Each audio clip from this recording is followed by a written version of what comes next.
Oke, bismillahirrahmanirrahim. Assalamualaikum warahmatullahi wabarakatuh. Waalaikumsalam warahmatullahi wabarakatuh.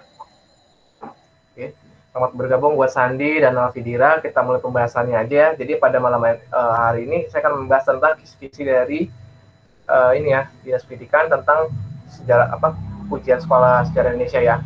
Jadi untuk yang pegang nomor pertama, kita kan mesti ditanya mengklasifikasikan cara berpikir diakronik dan sinkronik. Nah, kita review sekali lagi. Kalau diakronik itu bisa dibilang konsep yang dipakai dalam sejarah. Kalau sinkronik itu digunakan dalam ilmu sosial, sosiologi, geografi atau ekonomi. Nah, apa bedanya? Secara simpelnya, kalau untuk sinkronik itu dia kalau diakronik itu ada waktunya, kurun waktunya, tapi temanya sempit. Contoh, misalnya pada tanggal 17 Agustus, misalnya 17 Agustus 1945 itu pembacaan proklamasi. Jadi fokusnya itu aja, proklamasinya aja yang dibahas, aspek politiknya aja. Tapi kalau sinkronik itu dijelasin dengan detail, misalnya ada suasananya masyarakat seperti apa, ada tentara Jepang, ada orang-orang yang hadir seperti itu. Jadi beda ide kalau diakronik itu ada keterangan waktunya yang jelas. Seperti itu. Waktu ya, artinya ada tanggal, bulan, tahunnya. Tapi kalau sinkronik itu dia lebih ke arah narasi yang menjelaskan peristiwa tersebut. Seperti itu. Jadi kalau buat diakronik seperti itu. Cukup jelas ya diakronik ya. Cukup jelas diakronik. Jelas, Pak. Misalnya ada pertempuran Ambarawa 20 Oktober 1945. Nah, itu kan pertempuran aja kan, aspek militer aja yang dibahas. 20 Oktober 1945 pertempuran Ambarawa, itu aja. Tapi kalau misalnya diakroniknya itu misalnya peristiwa Rengas Dengklok merupakan peristiwa sebelum Soekarno dan Hatta itu merumuskan naskah proklamasi, ya kan? Itu cuma dijelasin narasinya kan, narasi dan kita digambarin situasinya dengan detail. Tapi kalau diakronik itu lebih menekankan aspek waktunya dan pembahasan yang lebih sempit seperti itu. Berarti kalau sinkronik itu yang narasi, kalau yang diakronik itu ada kurun waktu sama tempo. Ada waktunya, gampang gitu. Cara beda simpelnya ada perbedaan waktunya, San. Oke, Pak. Gitu ya. Waktunya itu kayak tanggalnya gitu nggak sih, Pak? Ya, tanggal. Oh. Jadi tanggal ya. Misalnya peristiwa itu kan ada tanggalnya, karena itu yang lebih ditekankan itu. Oke, Pak. Itu ada berpikir kronologis, ada rentang waktunya lah gampangnya. Oke, Pak. Cukup ya nomor 1 ya. Oke, yang nomor 2 tentang perubahan dan keberlanjutan. Nah, sebelumnya sudah saya sampaikan kalau perubahan itu gampangnya yang sekarang tidak sama dengan yang sebelumnya. Dulu kita dijajah, sekarang merdeka, gitu kan? Dulu manusia praksara itu tinggal di gua, sekarang mereka sudah punya bangunan semi nomaden ya, tinggal tempat yang nggak nomaden lagi tapi semi nomaden, akhirnya menetap gitu kan. Seperti itu. Kalau keberlanjutan itu sedang rangkaian peristiwa yang tak terputuskan. Misalnya kalau keberlanjutan itu artinya gini, dulu ada berpengaruh sampai sekarang dan bahkan ke depannya. Misalnya tuh kalau di konteks budaya itu kayak tradisi arak-arakan Tanjidor ya, Tanjidor untuk pengantin Betawi misalnya keberlanjutan dalam konteks budaya. Tapi kalau yang lainnya itu kalau saya juga sambil baca ringkasan materi ya. Misalnya kalau keberlanjutan itu misalnya perubahan revolusi industri. Dulu menggunakan tangan ya kan, buat membuat sesuatu menggunakan tangan, lalu dengan ditemukan mesin uap menggunakan mesin, tenaga kerja mulai berkurang, tenaga kerja manusia gitu. Atau dulu kita mencangkul sawah dengan pacul, sekarang menggunakan traktor. Simbolnya seperti itu, contoh-contoh konsepnya. Jadi sekali lagi kalau perubahan itu sesuatu yang sekarang itu nggak sama dengan sebelumnya. Tapi kalau keberlanjutan itu berkesinambungan, rangkaian, dia tetap ada pengaruhnya. Sampai sini cukup jelas yang buat poin nomor 2. Berarti perubahan itu beda dari yang dulu dengan sekarang. Kalau yang keberlanjutan ya, terus oke, Pak. Tetap berkesinambungan. Dia nggak bisa dipisahkan kalau keberlanjutan, San. Karena udah di masa lalu ada, dampaknya ke sekarang dan yang akan datang. Kalau keberlanjutan. Tapi kalau perubahan itu sesuatu yang berbeda lah. Memang tuh kedua hal itu tidak terpisahkan. Tapi kalau kan baca contoh soalnya itu kemudian seperti itu kata kuncinya, perubahan itu yang sekarang nggak sama dengan yang sebelumnya. Tapi kontinuitas. Berarti kalau keberlanjutan itu kayak tradisi gitu ya, Pak? Salah satunya itu.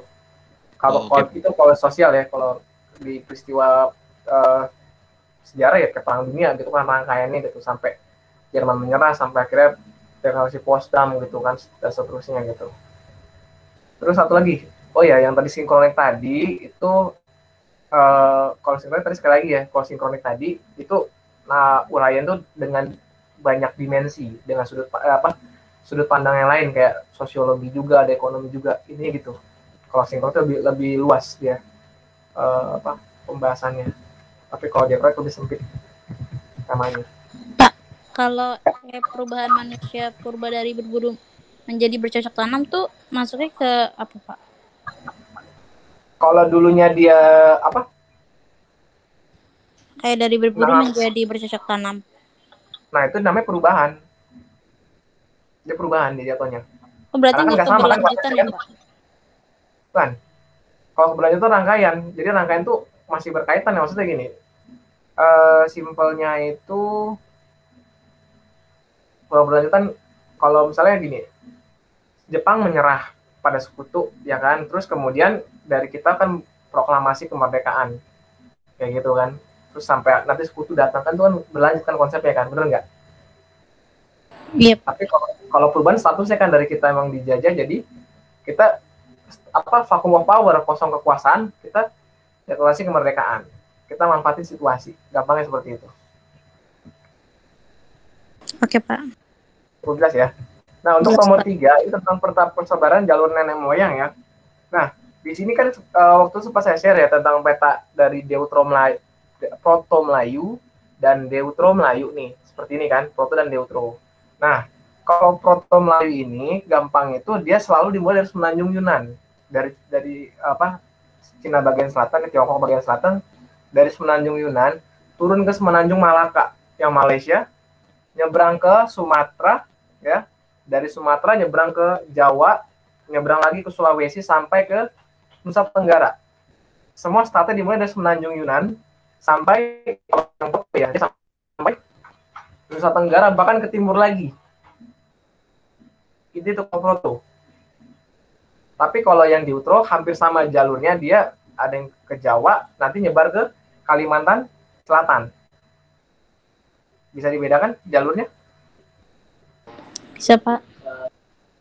Lagi ya, kalau yang Proto dia sama dari semenanjung dari Yunan, semenanjung Malaka, nyebrang ke Sumatera, kan tetanggaan tuh ya, Sumatera, lewat ke Jawa, ada yang nyebrang ke Kalimantan Selatan, dia Jawa deh, gitu. Tapi nggak sejauh Proto. Kalau Proto itu sampai ke timur pokoknya. Prinsipnya gitu aja. Dan kalau Proto Melayu itu sebentar, dia itu jalur barat. Nah, jalur barat. Proto Melayu itu semenanjung Yunan, semenanjung Malaka, Sumatera, Jawa, Sulawesi, Nusa Tenggara. Dia makin ke timur, barat ya. Kalau jalur timurnya dia nanti lewat Filipina kalau nggak salah. Filipina langsung ke Sulawesi, baru ke itu, makin ke timur. Itu yang ditanya nanti Nomor 4, jalurnya, Pak. jalur perjalanan yang biasanya kalau soal-soal kayak gitu, biasanya jalur perjalanannya dia dari mana sampai mana. Kalau udah tahu startnya tadi dari Yunan, kalau Proto tuh sampai ke bagian timur terus, itu udah ketahuan gampang. Contohnya gini, wajah orang Batak, orang Sasak Nusa Tenggara ya, orang Nias, itu beda sama orang-orang dari Melayu sama Jawa. Beda nggak? Raut mukanya beda kan? Betul nggak? Iya, Pak. Orang-orang, ya kan? Nah, itu beda. Itu kalau yang orang-orang Sasak, orang Nias, orang Batak itu, suku Batak, itu adalah Proto Melayu. Tapi kalau yang orang-orang Melayu, suku Minang, Jawa, itu dia Deutero, Melayu muda. Seperti itu. Jadi kita dari ciri khas bisa kelihatan dari wajahnya. Ya kan? Dari lokasi itu udah beda kan? Orang-orang yang tadi saya sampaikan tadi pertama itu dia lebih banyak makin ke timur kan, wajah itu khas, ciri khasnya kelihatan lah, kita bisa bedain langsung. Tapi kalau orang-orang yang Deutero ya sebatas Jawa, Kalimantan bagian selatan sih, seperti itu umumnya. Oke, sampai sini cukup jelas? Jelas, Pak. Kalau ada yang join lagi nggak nih sebentar? Ada yang join nggak ya? Sekian nih. Oh, nggak ada. Nah, untuk selanjutnya, ilustrasi kehidupan masyarakat praksara nilai-nilai sosial atau budaya. Contoh gini, kan tadi Dira ngomong ya, kalau orang-orang pasar itu kan dia dari berburu, meramu, ngambil umbi-umbian, sampai dia bercocok tanam kan. Nah, dulu bercocok tanamnya itu kan mungkin nggak kayak petani sekarang gitu kan. Dulu mereka membuka lahan ya dengan cara slash and burn. Jadi bakar, ya bakar dan potong, artinya membersihkan lahan dengan cara kasar. Atau kita kenal itu namanya istilah berhuma, huma gitu. Huma. Jadi kan kalau masih subur dipakai, kalau udah nggak subur tinggalin gitu kan. Itu kan nggak bagus juga kayak gitu. Karena itu kan bisa dibilang merusak lingkungan, ditinggalin. Itu kalau yang di kan namanya masih nomaden kan pindah-pindah gitu kan. Jadi otomatis cara bertaninya pun juga masih menyesuaikan gitu. Beda kalau berburu. Kalau berburu itu kan berarti apa? Mereka berkelompok. Ada pimpinannya. Ada spesialisasi pekerjaan khusus ya kan. Misalnya ada yang ngejar buruan, ada yang jagain, ada yang nanti ngulitin, seperti itu. Jadi kalau berburu itu lebih ke arah kerja kelompok ya, gotong royong mereka. Karena untuk menjatuhkan satu hewan buruan itu perlu kerjasama gitu. Ada yang manah juga, ada yang lemparin batu, ada yang nanti ngulitin gitu kan, ada yang lari ngejar gitu. Jadi sosialnya itu. Gitu. Kalau yang berburu ya, tapi kalau budaya tadi ya kita terhadap lingkungannya masih belum aware banget gitu. Karena kita belum punya pengetahuan yang cukup ya untuk mengatasi masalah tanah atau tanaman. Gitu. Tapi seiring perkembangan manusia itu kan semakin diperbaiki seperti itu. Cukup jelas nomor cukup jelas.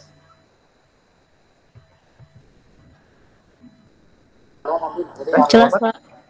Jelas, Pak. Ya, kayak kalau biasanya kalau itu paling kalau ilustrasi ya kalau nggak berburu, kalau berburu berarti dia hidup berkelompok, gotong royong.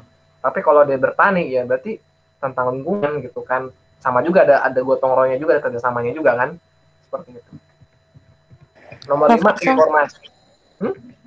Ya. Maaf, saya boleh ajak Alhani nggak, Pak? Hah? Ajak Alhani. Silakan. Baik, Pak, makasih, Pak. Ya, karena dia bilang kalau mau gabung nggak apa-apa sekalian. Lanjut ya, nomor 5. Informasi masuknya agama Hindu dan Buddha asal teori. Nah, untuk teori, saya sempat sampaikan. Kalau Brahmana itu pendeta, dia diundang sama raja, Brahmana. Kalau yang namanya Satria, itu adalah prajurit atau bangsawan yang melarikan diri ceritanya. Jadi mereka tuh entah melarikan diri atau mungkin mereka pergi dari India, mereka melakukan wilayah-wilayah sekitar atau wilayah yang jauh dari wilayah mereka. Satria, penaklukan. Kalau yang ketiga, Waisya, itu adalah pedagang. Mereka yang namanya Indonesia kan jalur strategis kan gitu, dari Tiongkok ke India lewat kita kan. Itu Waisya, pedagang. Yang keempat, Sudra. Sudra ini adalah rakyat jelata yang mereka sudah nggak tahan hidup di India. Mereka lari ke Nusantara. Mereka nyebarin agama. Ada lagi arus balik. Arus balik itu bisa dibilang kita belajar ke sana, tertarik belajar ke sana, pulang dari sana, kita sebarin seperti itu. Jadi kurang lebih gampangnya ada 5 aja dah, gak usah bingung-bingung gitu. Ada Brahmana, pendeta, Satria itu yang prajurit atau dan bangsawan, Waisya itu pedagang, Sudra itu rakyat jelata, dan yang kelima adalah teori arus balik. Itu aja. Gak usah bingung-bingung. Kalau pedagang, oh Waisya. Kalau pendeta, Brahmana. Oh kalau prajurit, Satria. Itu aja. Kalau arus balik itu intinya dia belajar dari India, Sana, terus dia balik lagi dengan apa yang kita sebarin lagi. Oh, oke gitu, Pak. Lagi. Kalau istilah Islam kan mau balik ya, seperti itu. Oke, cukup jelas ya? Jelas, Pak. Oke, sekarang selanjutnya itu nomor 6. Tentang negara kertagama. Nah, kalau untuk negara kertagama dengan nilai Bhinneka Tunggal Ika atau Mitra Kastata udah jelas. Kalau ngomongin Bhinneka Tunggal Ika artinya toleransi, saling menghargai, saling menghormati.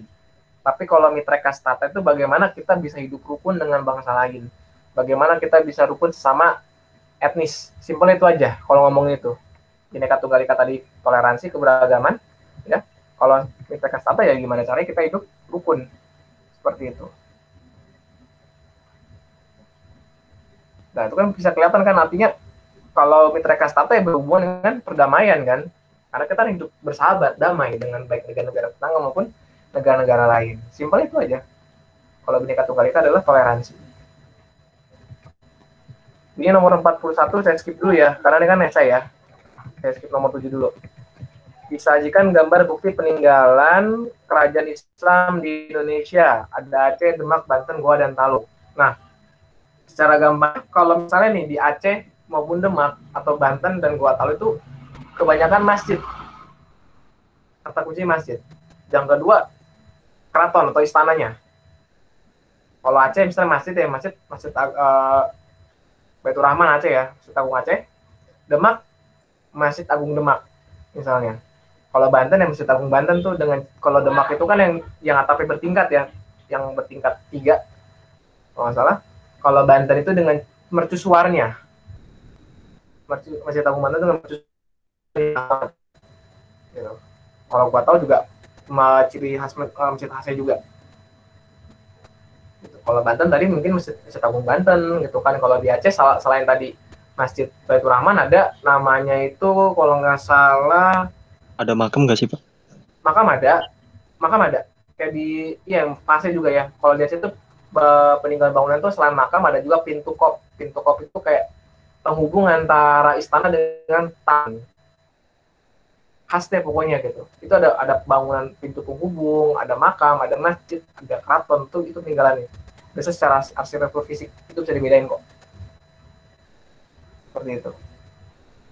Di sini ada pertanyaan nomor 7. Intinya kalau ini pas biasanya masjid atau bangunan khas gitu, pokoknya kayak pintu penghubungnya kayak di Aceh itu namanya pintu kop. Terus ada di Demak itu pintu bledek kalau nggak salah.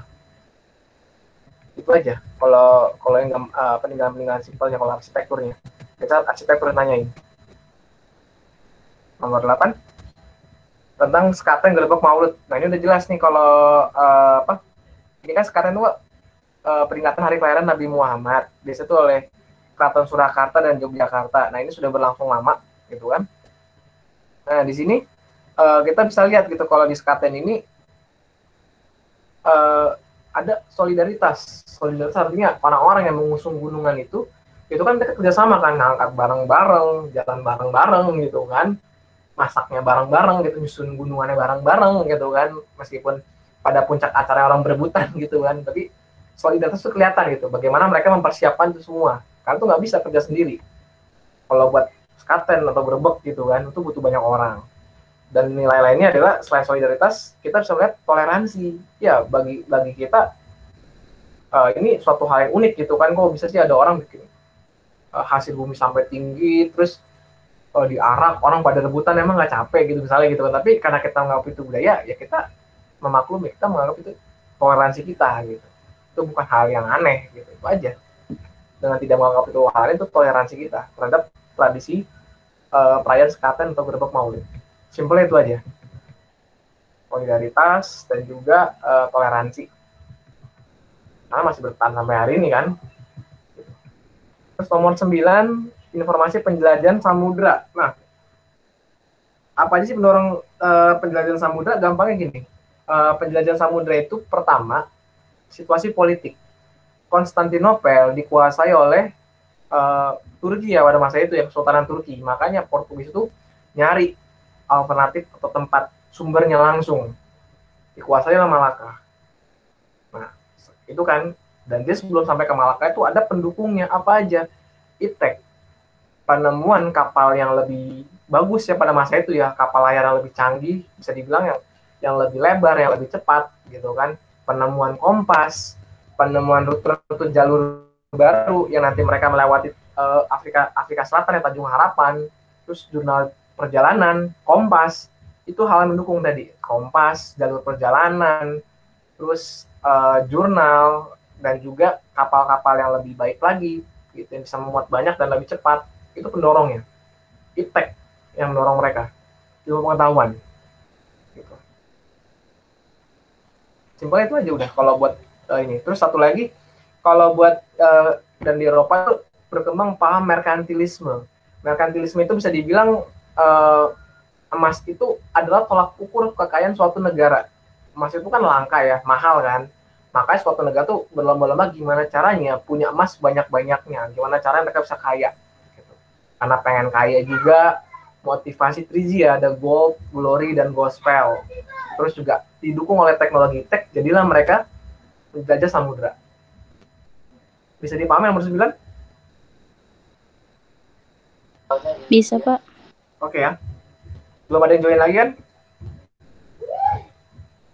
Nah ya, oke. Nah, selanjutnya untuk nomor 40, nomor 10, kebijakan VOC. Nah, kebijakan VOC apa sih untuk yang monopoli? Ada hak oktroy, hak istimewa, ya, di mana VOC dapat mencetak mata uang sendiri, mengadakan perjanjian dengan kerajaan lokal, ya, mengumumkan perang, merekrut prajurit, mendirikan benteng, itu udah kayak sebuah negara itu VOC.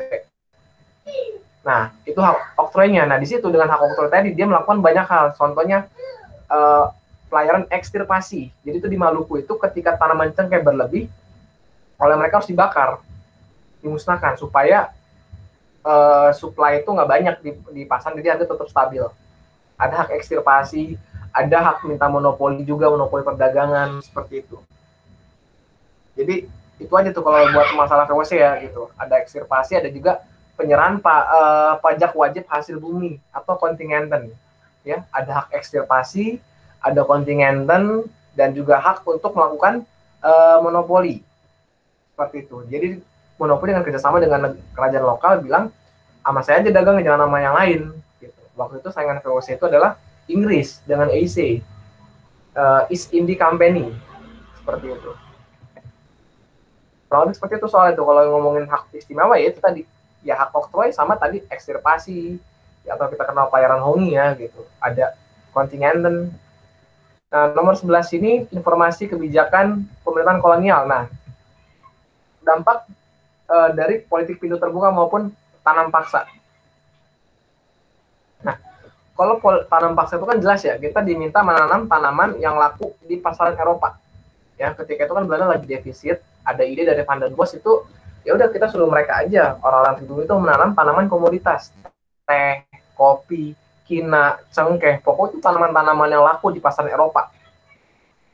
Luar biasa banget kan gitu, tebu juga tuh salah satunya tuh. Dan tuh laku keras, pemerintahan kolonial dapat untung besar. Itu mereka bisa ngisi kas negara, bahkan bisa membangun Belanda. Luar biasa banget kan. Tapi kemudian kebijakan itu ditentang sama golongan liberalis gitu. Akhirnya pun di pelan-pelan tanam paksa pun dihapuskan ya, atau kultur stelsel namanya dihapuskan. Masukkan nanti istilahnya politik pintu terbuka. Apa itu? Politik pintu terbuka itu adalah di Indonesia jadi tempat investasi asing. Asing boleh membuka pertanian, pertambangan, kehutanan, perikanan, segala macam boleh. Nyawa tanah sama pemerintah. Tentunya apa ya, kita eksploitasi juga gitu. Dampak negatifnya apa ya? Kita kalau di politik itu terbuka ya, kita jadi sasaran investor asing gitu. Kita diperah juga. Gitu. Nah, kalau ditanam paksa sendiri sebelumnya ya ditanam paksa itu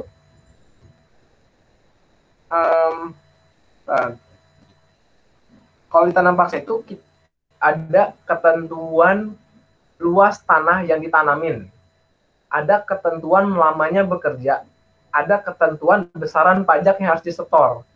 Nah, karena ada dulu namanya kultur prosenten dalam tanam paksa, para petugas itu ngelebihin, nyuruh rakyat kerja lebih lama, luas tanah lebih besar, pajaknya lebih gede. Dan kan kalau begitu kan dia dapat lebih banyak kan si petugasnya kan.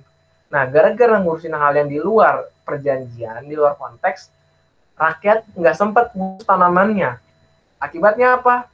Ya mereka nggak bisa panen, gagal panen, kelaparan juga. Orang udah capek ngurusin lahan sebelumnya. Gitu. Nah dari situlah tuh gagal panen, kelaparan, ya diprotes lah sama orang-orang liberal tadi akan dihapuskan tuh tanam paksa tadi, masuk ke politik pintu terbuka tadi. Gitu. Jadi kalau penyimpangannya tadi tuh nggak sesuai dengan ketentuan. Kalau penyimpangan di tanam paksa itu seperti itu. Terus selanjutnya Nah, setelah itu kan di PT terbuka itu ada namanya nanti politik etis. Ya, desakan kaum liberal untuk kita trias politika namanya, ada edukasi, transmigrasi, dan irigasi. Nah, irigasi ini kan untuk pengairan sawah, tapi sayangnya sawah itu untuk sawah atau lahannya perkebunan swasta Belanda. Pribumi nggak dapat, sangat sedikit jatahnya. Gitu. Terus transmigrasi ya kita dikirim ke daerah-daerah yang jauh ya, buat buka lahan juga, ujungnya tuh kepentingan kolonial juga gitu. Pendidikannya pun juga kita ya sekedar bisa baca tulis aja gitu, nggak bisa lebih dari itu gitu. Orang sekolah cuma sampai pendidikan rendah aja lah, pendidikan dasar seperti itu. Nah, dari dampak trias politika tadi atau politik etis tadi, politik etis itu muncul nanti golongan elit pribumi gitu, orang-orang cendekiawan. Artinya apa, mereka yang tercerahkan ya, yang bisa sekolah ikut itu kan anak-anak pria ya, orang-orang menengah ke atas ya, itu mereka tersadarkan itu kalau pendidikan itu penting, bangsa mereka tuh nggak bisa jadi seperti ini terus. Muncul nanti orang-orang elit pribumi atau cendekiawan. Dari situ nanti muncul Budi Utomo, ya kan, Indonesia Party, Serikat Dagang, dan seterusnya tuh. Tapi kalau gampang sih Budi Utomo lah gampangnya, kepentingan tentang pendidikan. Untuk nomor 12 tentang etis ya, udah nyampe etis. Etis itu tadi, koetis, ya, irigasi, edukasi, transmigrasi. Dampaknya kalau dampak dari politik etis tadi itu muncul orang-orang cendekiawan tadi, elit pribumi modern. Simpelnya itu aja.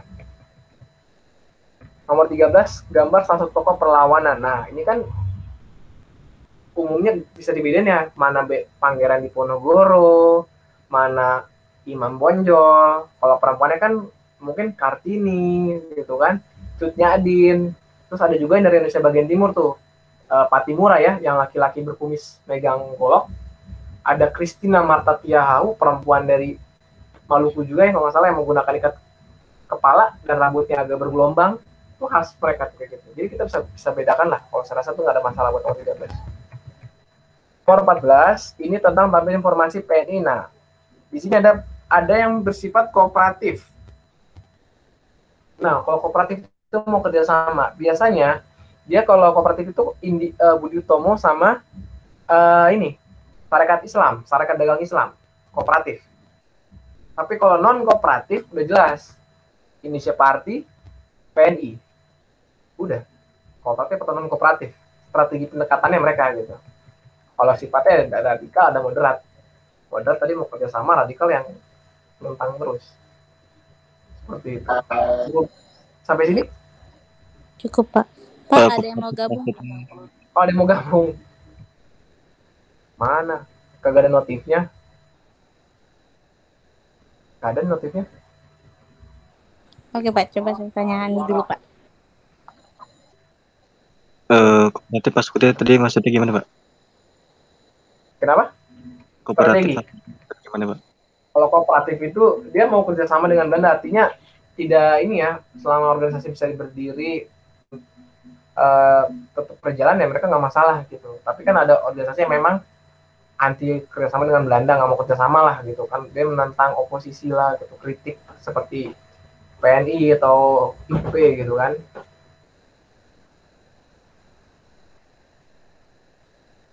Oke gitu kan. Jadi kooperatif dan non kooperatif. Kalau kooperatif ya Budi Utomo ya SI gitu, gampang. Seperti itu. Jadi kalau yang kooperatif bisa dibedain lah ya tadi. Berarti kooperatif itu yang awal-awal dulu nggak sih, Pak? Soalnya dia yang awal-awal ya betul, kayak Budi Jepang. Utomo, Sarekat Islam, nah itu kooperatif mereka tuh nanti. Gitu. Kalau kooperatif ya. Kalau non kooperatifnya tadi ya Indonesia Party, ya PNI, itu non kooperatif. Itu organisasi awal tuh, bisa dibedakan kok. Part 3 di skip dulu ya. Nah, ini Sumpah Pemuda. Nah, kalau Sumpah Pemuda nih udah gampang banget dah. Ini Sumpah Pemuda itu kan dimulai dari Kongres Pemuda. Ada 2 kali kongres kalau nggak salah. Itu perkumpulan pemuda dari berbagai wilayah. Yang Islamitenbond, yang Sumatranenbond, yang Java, yang Celebes gitu kan. Itu beragam pemuda dari berbagai wilayah. Dari situ aja udah kita tahu tuh, ketika ada kepanitiaan pun juga berbagai wilayah, berbagai latar belakang, berbagai suku, itu udah jelas, itu sudah merajut kebinekaan. Itu Semakna Sumpah Pemuda, dari situ ada ketahuan. Susah nggak? Yang ini nomor 15. Itu aja. Kita bisa dari keragaman etnis dan sukunya. Itu artinya mereka sudah ada kesadaran untuk bersatu. Itu aja. Pertanyaan sampai sini? Jelas, Pak. Belum ada yang join ya. Nah, selanjutnya untuk nomor 16, ini pemerintahan militer di bidang politik, ekonomi, militer, sosial, budaya. Oke, kita perhatikan dulu. Kalau di bidang militer, biasanya itu pembentukan organisasi militer dan semi-militer. Contohnya itu kalau peta, itu militer. Nanti ada HEIHO. Semi-militer itu kayak ada Keibodan, pembantu polisi. Ada nanti Fujinkai, barisan wanita. Gitu. Yang semi-militer ya orang-orang memang bertugas membantu aja gitu, nggak langsung terjun ke lapangan. Seperti itu kalau yang militer gitu. Kalau yang militer, militer ya ada HEWO, ada peta itu kalau militer contohnya. Terus selanjutnya itu, nah kalau di bidang ekonominya itu ada beberapa hal nih. Ada kalau ekonominya ada nanti namanya itu kumiai itu kayak koperasi petani, kumiai namanya, kumiai. Ada satu lagi, Keizeibu. Itu gampangnya mereka tuh organisasi yang ngambilin bahan makanan. Bingung ya? Pernah nonton film Ip Man nggak? Ip Man 1? Pernah nonton nggak? Belum? Nah, di Ip Man itu kan kisahnya tuh Tiongkok dijajah sama Jepang. Itu ada salah satu adegan tuh di mana ya rakyat itu nggak punya beras sama sekali. Karena beras itu diambil sama Jepang. Mereka datang ke rumah-rumah ngambil dan menyisakan beras sekedar cukup makan aja. Nggak boleh berlebih. Nah, ada yang join kayaknya bunyi ini. Oh, gimana ya? Seperti itu. Ada Keizeibu, Kumiya, itu yang ekonomi tuh.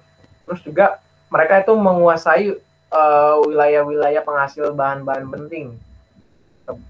Bahan-bahan penting komoditas ini dikuasain, tebu, teh, kopi, tembakau, itu semua dikuasain, termasuk nyuruh penanaman pohon jarak ya buat pelumas mesin. Kalau di budayanya, sosial budayanya itu ada Tonarigumi RT yang kita kenal sekarang, Tonarigumi Romusa ya, pekerja paksa itu seperti itu salah satu itu kalau di sosial budayanya. Nah, selanjutnya nomor 17. 17 itu tentang informasi tengah tengok apa sih makna proklamasi. Saya rasa bisa ya gitu. Intinya kita negara merdeka, negara berdaulat ya, menentukan nasib sendiri, seperti itu aja gitu. Itu fondasi awal NKRI lah gampangnya. Nomor 18, informasi tentang pendataan naskah proklamasi. Kenapa sih Soekarno-Hatta? Nah, di pertemuan sebelumnya saya sempat singgung kenapa Soekarno dan Hatta, karena mereka dianggap representasi dari wakil bangsa Indonesia. Itu aja kata kuncinya. Selain terlepas mereka itu ketua orang-orang PPKI ya, atau mereka terkenal di kalangan Jepang, tapi mereka itulah yang jadi representasi lah di kalangan yang hadir waktu itu, yang ketika proklamasi dirumuskan, mereka itu wakil bangsa Indonesia. Seperti itu. Jadi semua sepakat, udah Soekarno-Hatta aja karena mereka mewakili bangsa Indonesia. Makanya Soekarno-Hatta atas nama bangsa Indonesia di teks proklamasi ini ketiknya itu. Nanti kalian bisa sambil baca. Sampai sini cukup jelas nomor 18? Tapi bukan karena dia jadi presiden sama wakil kan, Pak? Enggak. Nah, kan dia sudah tanda tangan nih. Ya kan proklamasi bacain kan. Kemudian kan tanggal 14 kan sidang PPKI kan. Nah, di situ Soekarno-Hatta tuh secara aklamasi ditunjuk sama peserta yang hadir. Sekalian gitu loh. Kan mereka yang hadir itu kan ada yang hadir juga kan waktu perumusan kan. Nganggap udah representasi bung sekalian lah Soekarno-Hatta gitu kan. Makanya ketika sidang PPKI sekalian gitu dikukuhkan di ini ya, dipilih secara aklamasi. Soekarno-Hatta mereka nggak mengajukan diri loh. Saya dong ini enggak, mereka kan di kesepakatan. Bung aja yang mewakili, dipilih. Seperti itu. Cukup jelas kan? Jelas Pak. Jelas Pak. Oke, 19. Agresi militer pertama dan kedua. Gampangnya gini, sikap Soekarno-Hatta terhadap agresi militer kedua atau pertama. Kalau yang ini paling gampang tuh agresi militer kedua. Kenapa? Di agresi militer kedua ini, Soekarno dan Hatta itu ditangkap dan diasingkan beserta sejumlah tokoh lain. Nah, kan sebelum itu kan wilayah kita itu di konteks ini ya, pada waktu agresi militer itu wilayah kita cuma Sumatera, Yogyakarta, dan Jawa Timur. Makin kecil kan, nah makanya Soekarno itu responnya mengirimkan berita kawat atau telegram kepada Syafruddin Prawira Negara di Sumatera Bukit Tinggi untuk mendirikan PDRI, Pemerintahan Darurat Republik Indonesia. Itu responnya Soekarno langsung. Ketika tahu Yogyakarta diserang, Soekarno segera mengirim telegram, meskipun telegramnya nggak pernah sampai, memang nggak sampai ke tangannya Syafruddin, tapi Syafruddin itu tahu kalau situasi genting dan memutuskan berinisiatif untuk mendirikan pemerintahan darurat. Maka Syafruddin itu waktu itu nggak tahu dia disuruh jadi pelaksana, makanya dia bilang ketua. Dia menganggap dia sebagai ketua PDRI. Seperti itu. Maka tuh karena Syafruddin itu tahu gitu situasi genting, makanya dibikin. Seperti itu. Nah, itu kan tujuannya Soekarno kan mengirim telegram ke Syafruddin ya. Tujuannya apa? Memastikan eksistensi pemerintahan Indonesia tetap ada meskipun presiden dan wakil bahkan ibu kota dikuasai. Makanya pemerintahan darurat gitu. Dan Syafruddin sendiri pun pindah-pindah gitu, kurang lebih sekitar 207 hari dia berkuasanya, menggantikan proses sampai nanti perundingan Romroyen ya gitu. Di Romroyen kan nanti diminta Soekarno-Hatta tuh dibebaskan dari tahanan dari pengasingan, dikembalikan ke Yogyakarta. Seperti itu. Cukup jelas buat respon atau sikap? Bedanya agresi militer satu apa Pak? Kenapa? Bedanya sama agresi militer satu apa Pak? Yang tadi, yang 2 sama 1. Oke, kalau yang pertama itu Belanda itu menguasai banyak kota-kota besar, kota-kota penting. Ya tentunya kan gini. Pertama kan perundingan Linggarjati. Linggarjati kan Jawa, Sumatera, Madura. Kemudian Belanda mengadakan agresi militer pertama, diserang tuh wilayah-wilayah penting, wilayah-wilayah kalau nggak salah kota-kota pertambangan, kota-kota strategis lah yang secara ekonomi diserang. Kemudian agresi militer pertama terjadi, muncullah perundingan Renville, penghentian tembak-menembak. Belanda hanya mau mengakui Sumatera, Yogyakarta, dan Jawa Timur. Makin kecil wilayah. Setelah itu, setelah Renville, baru dia tuh agresi militer kedua. Karena kita pindah ke Yogyakarta kan, semua tuh di Jawa Barat pindah semua ke Jawa Tengah, ke Jogja tepatnya. Jogja bikin pemerintahan darurat, diserang lagi agresi militer kedua. Setelah itu baru Romroyen. Nah, Romroyen tadi intinya sepakat ke KMB nanti, konferensi meja bundar. Tapi sebelum ke KMB tadi, kita tuh pertemuan dulu dengan negara-negara federal di Indonesia, BFO. Nah, ini nih, kaitan nomor 20 nih. Nomor 20-nya ini apa sih dampaknya Renville gitu? Pertama Renville dulu ya, Renville.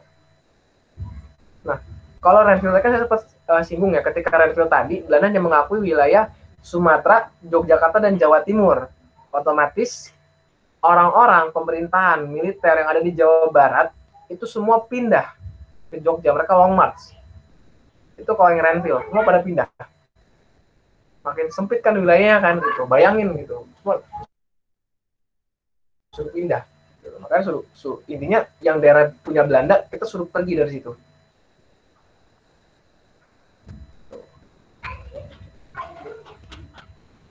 Selanjutnya nanti ada Renville ya. Terus kalau ada Romroyen, nah Romroyen ini isinya Indonesia dan Belanda akan menghadiri KMB. Pemerintahan di Yogyakarta akan dipulihkan, Soekarno-Hatta dikembalikan, penghentian tembak-menembak. Artinya tawanan perang semua dibebaskan. Artinya ketika kalau yang di Romroyen artinya kita bisa dibilang sudah diakuin ya gitu, sudah diakui gitu. Karena pas setelah kita agresi militer kedua, Yogyakarta dikuasai, nanti ada serangan 1 Maret gitu kan. Belanda kan kelabakan ya, tiba-tiba ada serangan balik tiba-tiba dan itu diliput sama media internasional gitu. Belanda yang sesumbar udah katanya bersinggungan Indonesia, ternyata masih ada. Baru nanti ada Romroyan lah seperti itu. Nah, Romroyan tadi artinya ketika kita sudah dapat publikasi ya, publisitas dari internasional, barulah Belanda kayak mau nggak mau gitu ikut KMB nanti, sepakat untuk mengadakan KMB nanti. Sampai sini pertanyaan nggak? Sampai nomor 20 dulu nih. Kalau Linggarjati berarti apa, Pak? Kalau Linggarjati itu dampaknya dia wilayah kita cuma Jawa, Sumatera, Madura simpelnya ya.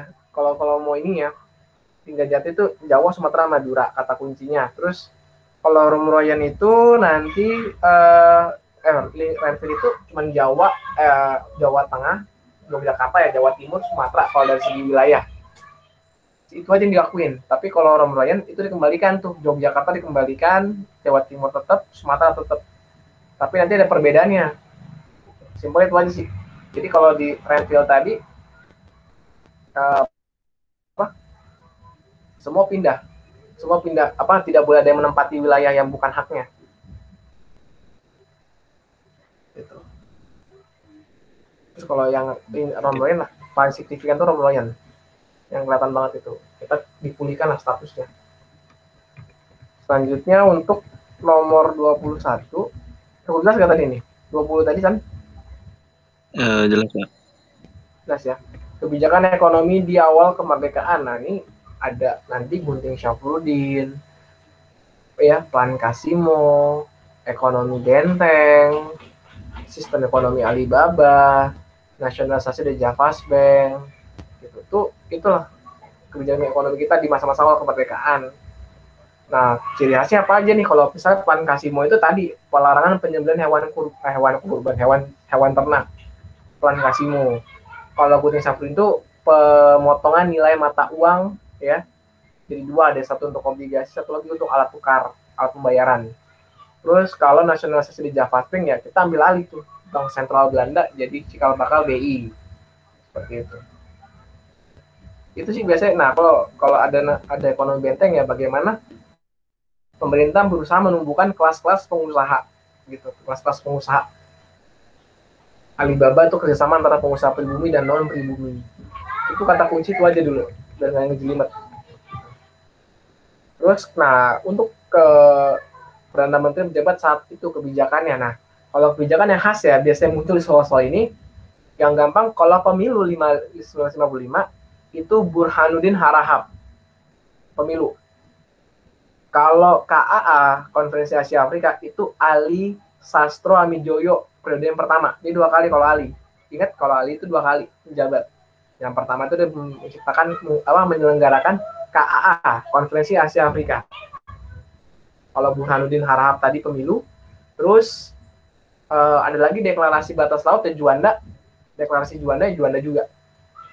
Itu biasanya muncul umumnya gitu. Kalau Natsir itu kalau nggak salah nasionalisasi dari Javas Bank salah satunya. Sampai sini jelas. Nomor 24 itu ada 17 Oktober dan MSA ya, Mutual Security Act. Nah, kalau Mutual Security Act ini adalah kerjasama antara Indonesia dengan Amerika. Ingat, konteksnya perang dingin. Ketika kita kerjasama dengan Amerika, berarti segala macam yang diinginkan Amerika itu wajib dalam syarat bantuan tadi. Artinya dengan kita tanda tangan MSA tadi, politik luar negeri kita dibatasin. Ya, kita nggak bisa bergaul sama Soviet, Tiongkok atau negara-negara komunis itu nggak boleh. Jadi itu membatasi politik luar negeri kita yang harus bebas aktif. Peristiwa 17 Oktober tadi, nah ini clash antara angkatan darat dengan parlemen gitu, tentang yang dianggap parlemen itu terlalu mencampuri internal angkatan darat seperti itu. Yang kedua peristiwa besar tadi dampaknya adalah membuat kabinet yang pada masa itu kena mosi tidak percaya, jatuh juga kabinetnya semua. Ini MSA ini kabinet Sukiman ya. Kalau 17 Oktober itu kalau nggak salah Wilopo jatuh keduanya tuh, mengembalikan mandat akhirnya seperti itu. Nah selanjutnya makna pemilu ya, ini udah jelas banget kalau makna pemilu nih. Oh ya, lupa. Untuk peristiwa 17 Oktober ini nanti muncul kekuatan politik baru, itu Angkatan Darat. Angkatan Darat mau diperhitungkan sebagai kekuatan politik, dan ini nanti berlanjut sampai ke tahun 60-an ya, nanti yang G30S tadi itu. Nah, apa sih makna pemilu 55? Makna pemilu 55 ini bisa dibilang apa?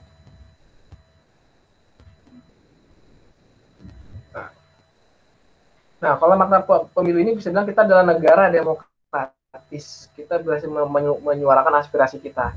Di pemilu itu ada 2 kali pemilihan. Pertama memilih anggota DPR dan konstituante 2 kali. Simpel itu. Dia milih DPR dan konstituante. Artinya di situ kita dapat menyuarakan aspirasi kita. Nah, selanjutnya nomor 25 ini tentang konflik kepentingan. Nah, di sini ada Remes, Andi Aziz, dan APRA. Nah, kalau untuk APRA ya, APRA ini tujuannya itu Raymond Westerling tidak ingin negara Pasundan dibubarkan. Gitu. Intinya kalau Pasundan dibubarin kan dia nggak ada kerjaan ya, simpelnya seperti itu. Nah, sedangkan kalau yang kalau RMS tadi ya, itu tadi Sumokil ingin mendirikan negara Indonesia Timur. Seperti itu. Kalau Andi Aziz ya, dia menginginkan pasukan itu dimasukkan dalam Brigade Hasanuddin, tapi tidak dikabulkan pemerintah. Seperti itu. Nah, itu aja sih kisarannya tuh. Nah, 26 ini tentang dampak bagi... Tadi yang Andi Aziz apa, Pak? Andi Aziz dia menginginkan tuh pasukan satuan itu jadi ini Brigade Hasanuddin. Ada pasukan khusus, tapi ditolak pemerintah karena pemerintah bisa dibilang pada waktu itu nggak banyak uang gitu kan. Sedangkan mau nggak mau orang-orang yang non militer tuh dikembalikan ke masyarakat. Gitu. Andi Aziz kurang terima dengan kebijakan seperti itu. Nah, untuk nomor 26, dampak dari G30S ini terhadap kehidupan politik itu artinya waktu itu ya, ketika setelah peristiwa itu rakyat demo besar-besaran menuntut PKI dibubarkan. Tritura salah satunya tuh, membubarkan PKI dan ormas-ormasnya. Gitu. Nah, itu kan jadi luar biasa banget ya situasinya gitu. Nah, terus dampak selanjutnya itu kan muncul nanti TAP MPRS ya, yang waktu itu melarang ajaran komunisme, marxisme, dan segala macam turunan itu ada di Indonesia. Tuh, dampak sekarang. Tapi kan nanti oleh era Gus Dur kan cabut TAP MPRS tadi. Selanjutnya, kebijakan politik. Apa sih penyimpangan pada masa demokrasi terpimpin? Nah, di sini kita itu melanggar politik bebas aktif. Artinya apa? Kita cenderung ke blok timur aja. Ada poros Jakarta Peking, poros Jakarta Pyongyang gitu kan, poros Jakarta Phnom Penh, Hanoi. Pokoknya negara-negara blok timur semua kita deketnya. Karena sedang Soekarno itu kecewa ya terhadap Barat itu karena tidak kayak negara-negara Barat yang lainnya tidak jangan pembela Indonesia gitu. Dan sedangkan negara-negara komunis kan pasti musuhin tuh, Belanda dimusuhin kan, makanya tuh akhirnya cenderung ke sana. Kita cenderung ke ini jadinya. Gitu. Terus juga selain itu juga kita condong blok timur karena akhirnya nanti Soekarno bikin namanya NEVO, New Emerging Forces, kekuatan baru yang muncul. Nanti dia bikin pesta olahraga namanya Ganevo, ya, Games of New Emerging Forces, macam kayak Asian Games gitu atau SEA Games, seperti itu. Jadi kita menyimpang politik bebas aktifnya. Nah, kita bikinin tadi bikin Ganevo, bikin Konevo Conference ya. Sampai sini cukup jelas? Oh, berarti dia intinya lebih cenderung ke timur gitu, Pak? Iya. Oke, Pak. Kita jadi melanggar bebas aktif intinya. Informasi tentang kebijakan. Nah, ini kenapa kebijakan kita yang condong ke ini? Ya itu tadi gitu. Contohnya nih ya. Pada masa itu Soekarno politik konfrontasi. Kita berantem sama Malaysia, gitu kan. Tahun 65 kalau nggak salah tuh, 65 kalau nggak salah. konfrontasi Indonesia Malaysia. Gitu. Yang kita menganggap menentang rencana Federasi Malaya tuh yang menggabungkan tadi Sarawak, Sabah, Malaysia, Brunei. Tapi Brunei nggak ikut, Singapura juga, tapi mereka nggak ikut. Seperti itu. Karena dengan itu kan kita menentang, tapi kita konfrontasi, kita berantem kan, berantem, dan juga condongnya ke timur. Itu contohnya tuh, kebijakannya tuh. Seperti itu.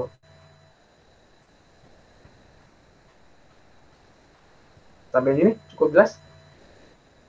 Tadi ada poros Jakarta gitu kan, poros Peking gitu kan, poros Phnom Penh, poros Jakarta Pyongyang itu. Jadi kita melanggar politik luar negeri bebas aktifnya dengan condong ke blok timur. Oke, sampai sini jelas. Selanjutnya tentang revolusi hijau. Revolusi hijau ini gampangnya adalah perubahan cara ini ya tanam ya, cocok tanam gitu kan. Yang dulunya menggunakan tenaga manusia sekarang menggunakan mesin, pupuk kandang, pupuk urea seperti itu. Apa sih dampak keberhasilannya? Nah, keberhasilan itu jadi program di revolusi hijau itu namanya Panca Usaha Tani. Ada eksistensi pertanian, intensifikasi pertanian, diversifikasi seperti itu, mekanisasi pertanian. Pokoknya itu intinya pemerintah tuh berhasil membuat kita tuh surplus beras. Kita berhasil surplus beras, lawan 86 surplus, 88 kita bisa ekspor. Kita jadi negara yang benar-benar booming banget produksi berasnya. Sebelumnya kita mungkin kadang impor, sekarang kita swasembada tahun 86, 88 kita bisa ekspor. Itu keberhasilan dari revolusi hijau. Gitu. Nah, apa sih kegiatan-kegiatan ini? Itu diantaranya adalah ekstensifikasi, perluasan lahan pertanian, kita buka lahan-lahan baru. Ada diversifikasi ya, diversifikasi itu ini ya, penanaman yang dimaksimalin lah gitu, tanah di sana buat tanam apa aja. Ada intensifikasi itu adalah penelitian tentang bibit unggul. Seperti itu. Itu ya, keberhasilan tadi kita berhasil swasembada pangan dan bahkan ekspor tahun 88. Nah, program tadi ada intensifikasi, ada ekstensifikasi. Eksten tadi itu perluasan lahan, ya, pembukaan lahan baru. Kalau inten tadi penelitian dan penggunaan bibit unggul. Diversifikasi ya, penganeka-ragaman tanaman. Jadi lebih variatif lah tanaman kita. Antara padi ada kacang polongnya gitu kan. Seperti itu. Nah, selanjutnya untuk nomor 30 nih SKSD satu komunikasi Palapa, ini gampang banget. Udah, tujuan Palapa itu sesuai filosofinya. Sumpah Palapa itu untuk menyatukan Nusantara kan. Sama kayak Palapa, menyatukan Indonesia dalam proses komunikasi. Dia mempercepat integrasi nasional. Itu aja. Oke. Kalau SKSD ya gitu. Sampai sini cukup jelas? Oke. Nah, selanjutnya untuk apa sih dampak positif dari atau negatif transportasi massal udah jelas. Mempercepat distribusi barang dan jasa bakal manusia, gitu kan, mengurangi kemacetan, gitu tuh. Kalian bisa lah jawab lah kalau nomor 31. 32, kebijakan politik yang menguatkan peran negara pada masa Orde Baru. Nah, di sini semua organisasi itu menggunakan Pancasila, artinya Pancasila sebagai asas tunggal. Organisasi yang tidak menggunakan Pancasila itu bakal nggak diizinkan berdiri, bahkan dengan radikal. Tuh, ya, Pancasila sebagai asas tunggal. Ada lagi penyederhanaan partai politik ya, PDI, P3, Golkar. Udah kayak gitu itu, kalau politik itu simpelnya tuh kebijakan politiknya, diantara itu. Pokoknya Pancasila sebagai asas tunggal dalam politik atau segala asas pokoknya. Nomor 33, pemicu reformasi. Nah, di reformasi sendiri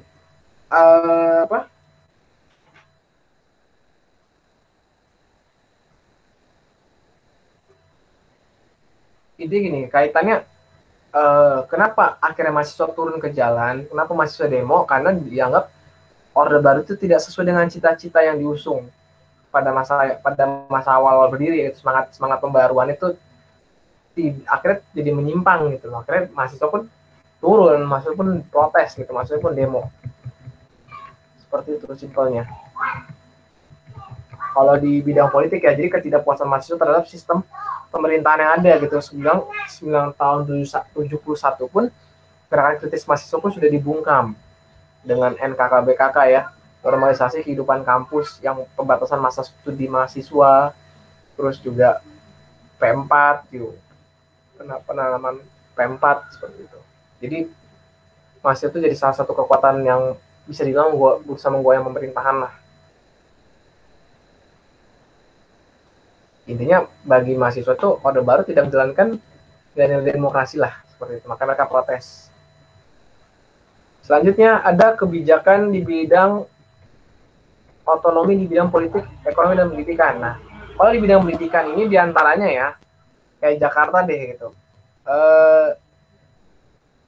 Ada namanya APBD, Anggaran Pendapatan Belanja Daerah, yang digunakan untuk ya buku paket gitu kan, bayar guru honorer gitu. Jadi untuk bidang pendidikan pun kita berhasil memecahkan masalah pendidikan kita gitu, menghadapi buku paket, gaji honorer gitu kan, terus pengembangan kurikulum sesuai dengan kebutuhan daerah itu kalau yang pendidikan. Kalau politiknya ya kita bisa memilih kepala daerah sendiri. Kalau ekonominya ya bagaimana pemerintah daerah itu meningkatkan potensi wisata di daerah masing-masing atau potensi ekonomi di wilayah masing-masing. Itu aja simpelnya. Cukup jelas nggak sampai sini? Halo? San? Dira? Oh, berarti ini lebih ke manfaat ya gitu ya, Pak, di masing-masing bidang. Kenapa? Ini berarti lebih ke manfaatnya di itu aja.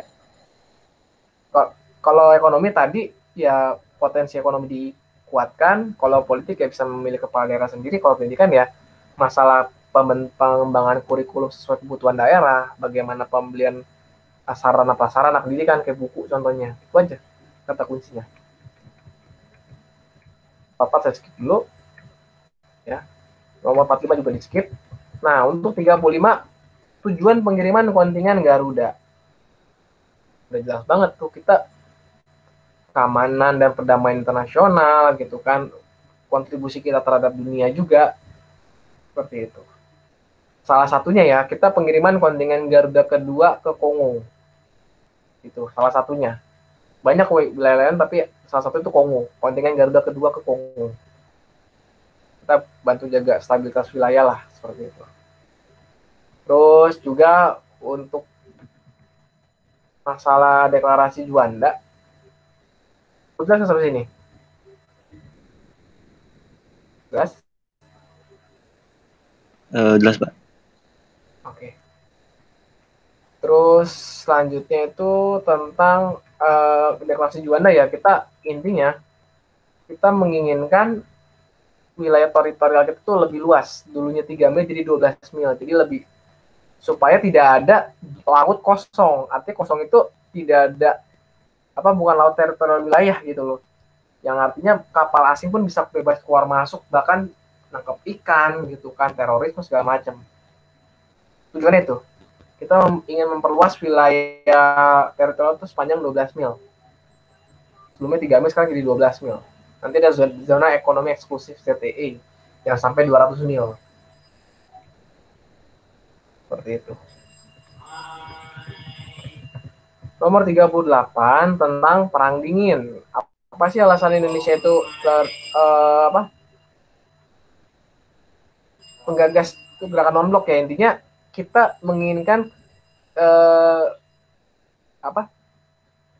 politik bebas aktif. Kita berusaha mewujudkan perdamaian dunia, seperti itu. Jadi kita di sini tidak ikut-ikutan kisru ya dalam pertentangan blok dengan gerakan non-blok. Seperti itu. Nah, untuk nomor 36 di sini ada krisis Laut Cina Selatan, Rohingya, Palestina, Israel. Di sini apa sih peran kita gitu. Nah, peran Indonesia di sini diantaranya adalah kita berusaha menyuarakan masalah Palestina ke forum PBB. Terus kita juga mengedepankan prinsip two state solution gitu. Artinya Palestina dan Israel tuh harus damai aja udah daripada berantem terus kan. Gitu. Karena kan suatu negara tetangga berantem kan nggak kelar-kelar, nggak ada urusannya kan. Gitu. Jadi itu Indonesia tuh selalu peran aktif lah dalam hal seperti itu. Intinya berusaha membawa masalah Palestina itu ke forum internasional. Kita mendukung terus. Seperti itu. Itu maksudnya berarti yang krisis kemanusiaan itu dia kita bersolusi untuk mengatasi dari masalah itu ya, Pak. Jadi kalau yang ke Rohingya tadi, kita diantaranya tuh mendesak pemerintahan Myanmar untuk menghentikan tersebut. Dan kita juga akhirnya menampung pengungsi yang sampai ke kita kan. Diantara itu kalau peran kita ya itu menjaga perdamaian, diantara kita mendesak Myanmar, kita membawa masalah Palestina, kita berusaha jadi penengah dalam krisis Laut Cina Selatan seperti itu. Seperti itu. Jadi kita di sini berusaha sebagai pihak netral dan juga berusaha memberikan solusi. Itu kuncinya. Hasan? Itu yang berperan itu ada badan khususnya nggak, Pak? Maksudnya kayak ada yang mengatasi itu sendiri nggak? Ada, pasti ada itu. Ada yang dia melalui PBB biasanya. Ada komisi-komisi khusus dari PBB. Gitu. Ya, kita waktu Irian Barat aja ada kan UNTEA namanya tuh. Nah, singkatnya UNTEA. Cukup jelas? Cukup jelas, Pak. Oke. Berikutnya gambar peta Asia Tenggara. Di sini negara-negara dari ASEAN itu ada, ya udah jelas ya, ada Indonesia, ada Malaysia, ada Singapura, ada Filipina, ada Thailand. Kurang lebih seperti itu. Nomor 40-nya konflik Vietnam Kamboja. Di sini peran kita ya diantaranya adalah kita menyelenggarakan Jakarta Informal Meeting, pertemuan ya untuk membahas masalah Kamboja. Terus kita juga menjadi pemimpin konferensi tingkat tinggi di Paris tahun 89, dan juga kita mengizinkan baik Kamboja, Laos, dan Vietnam sebagai anggota ASEAN. Kurang lebih itu. Nah, untuk nomor 41 dan seterusnya, sisanya kita coba bahas ya. 41 ini diminta tentang masuknya Islamisasi. Nah, untuk masuknya Islamisasi ini biasanya melalui pernikahan, ya, pernikahan antara pedagang dengan keluarga raja. Kalau kerajaan memeluk agama Islam ya, rakyat juga ngikutin. Ada juga pedagang dengan penduduk pribumi seperti itu. Jadi itu kalau pernikahan. Tapi kalau perdagangan, kenapa dekat dengan perdagangan? Karena hampir semua, bisa dibilang ya, sebagian besar kerajaan-kerajaan Islam itu berada di pesisir mulainya, wilayah perdagangan. Maka Islam itu erat dengan perdagangan. Ada perdagangan, ada pernikahan, ada pendidikan. Seperti itu. Ya. Jadi kalau pernikahan tadi ya karena raja ya lebih gampang mempengaruhi rakyatnya gitu kan buat mengikuti agama yang dianut gitu. Terus selanjutnya juga pernikahan sudah, Islamisasi, dan juga budaya nih, kita secara akulturasi itu sangat damai gitu, gampang diterima oleh masyarakat. Pendekatan budaya kayak menggunakan wayang gitu kan, nembang, kalau tembang ya lagu-lagu Jawa gitu, kayak alat-alat musik kayak Sunan Bonang misalnya. Untuk nomor 42 ini tentang imperialisme bangsa Eropa, apa sih bedanya yang kuno dengan modern? Nah, sekarang kita lihat, kalau kuno itu semangatnya 3G, gold, glory, dan gospel, itu ya yang melatar belakangi penjajahan samudra. Seperti itu. Terus dia muncul juga sebelum revolusi industri, dan juga selain 3G tadi adalah biasanya itu pelopornya adalah Spanyol dan Portugis. Itu kalau imperialisme kuno. Kalau modern tadi ya diantaranya penemuan ya tadi tuh teknologi iptek tadi tuh, kapal, kompas, seperti itu. Jurnal perjalanan. Nomor 43-nya ini adalah strategi perjuangan sebelum dan sesudah. Nah, untuk perlu diperhatikan kalau sebelum dan sesudah 1908 ya, sebelum abad 20 atau sesudah, kalau sebelum abad 20 kita bergantung dengan pemimpin yang karismatik. Kalau pemimpin ditangkap atau meninggal, perlawanan redup sebelum abad 20. Kalau sesudah enggak. Kalau sebelum abad 20, selain pemimpin karismatik, kita menggunakan perang sifatnya lokal dan gampang dipatahkan. Kalau sesudah abad 20, kita tidak melulu menggunakan pemimpin karismatik atau perang aja, tapi diplomasi. Dan sifatnya nasional, artinya gampang dipatahkan. Prinsipnya itu aja tadi. Ya, nggak bergantung dengan pemimpin karismatik, kita diplomasi juga, dan juga kita lebih sifatnya lebih nasional, tidak cuma lokal. Nah, ini 44 itu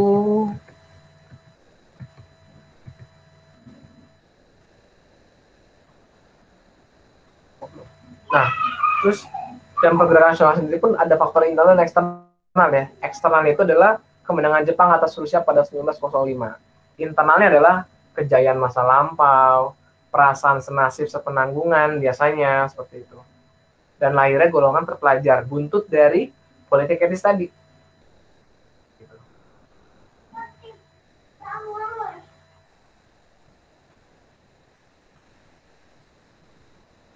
Nah ini akhirnya pun ya tadi ya ada kaum cendekiawan tadi dipeloporin dan tidak cukupnya bersifat nasional dan juga dengan organisasi yang teratur. Dulu kan enggak, pemimpin mati ketangkep bubar, tapi kan ada organisasi kan jelas. Nah untuk nomor 44 ini adalah tentang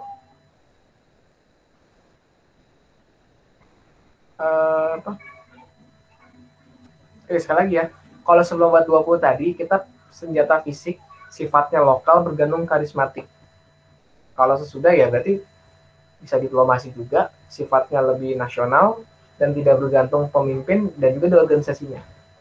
Simpelnya begitu. Nah untuk nomor 44 ya tentang demo pelajar ini kan ketika pelajar itu turun tentang RUU KPK ya, dan juga ini di intinya latar belakang adalah ini, para pelajar itu ikut menolak tentang RUU pelemahan KPK. Dan sebenarnya ini juga tidak disarankan ya, karena itu bisa membahayakan mereka gitu. Karena kan ya takutnya kenapa-napa gitu kan jadi tanggung jawab kalau demo-demo begitu kan, ada aja yang rusuh gitu, ada aja yang ya manfaatin kekacauan lah seperti itu. Nah selanjutnya ada KAA. Kita membicarakan KAA tadi, di sini KAA tuh kita konferensi negara Asia Afrika yang mungkin menyatakan sudah saatnya negara-negara itu bebas dari penjajahan, khususnya negara-negara Afrika. Untuk pidato presiden itu konsistensi KAA pertama ada yang di bidang ekonomi ya. Di bidang ekonomi sendiri kita belajar dari pengalaman kalau dulu ketika ekonomi kurang diperhatikan itu muncul kerawanan, muncul pemberontakan seperti itu. Makanya pada masa Orde Baru pun kita berhasil swasembada beras. Itu salah satu petikan pidato dari Pak Harto pada masa itu. Ekonomi itu penting ya, kita berhasil swasembada beras salah satunya gitu. Kita pertumbuhan ekonomi kita mulai tinggi. Terus juga dan di sini juga kita berhak gitu, buat setiap negara itu berhak untuk merdeka. Dan untuk penggagasnya sendiri pun KA ya, biasanya itu ada Jawaharlal Nehru dari India, Kotelawala itu dari Sri Lanka. Kalau KA satu lagi ya Ali Sastroamidjojo gitu kalau di Indonesia diantaranya. Jadi jangan sampai ketukar. Nah sampai sini ada pertanyaan nggak? Belum Pak. Oke, kalau nggak ada pertanyaan, kurang lebihnya mohon maaf. Wassalamualaikum warahmatullahi wabarakatuh. Waalaikumsalam warahmatullahi wabarakatuh.